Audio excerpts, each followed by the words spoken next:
वालेकुम सलाम। मेरा नाम है इमरान मोहम्मद इमरान। मेरी रिहाइश है मोची गेट चौक नवाब साहब। मैं शादीशुदा हूँ। मेरे 2 बच्चे 6-7 साल बस हल्के ही नहीं आते, छोटे ने। एक है 2 साल का, एक है 1.5 साल का।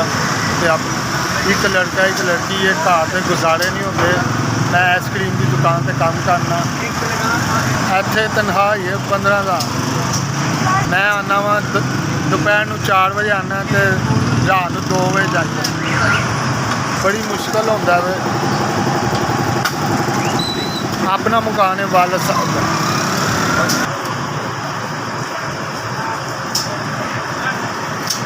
गरीब आदमी हाँ मैं, गुजारा बड़ी मुश्किल होता है। इसलिए नौकरी करना, और कोई मदद कोई नहीं करता।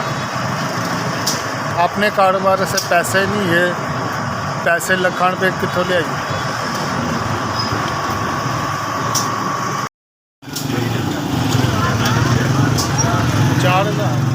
चार हज़ार है।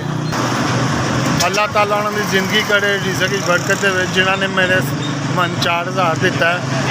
रमज़ान है, रोज़े ने, घर का सौदा समान राशन पावांगा। अल्लाह ताला उन्होंने तरक्की दे, बच्चों को। अल्लाह ताला उन्होंने भैन भरावां दी खैर करे, जिन्होंने मेरे गरीब का ख्याल रखा है। मैं राशन पावांगा, उन्होंने दुआ देंगा। अल्लाह ताला उन्होंने नसो ज़्यादा दे। SVS जिन्होंने मैंने 4,000 पहुँचाया, उन्होंने मैं शुक्रिया अदा करना। अल्लाह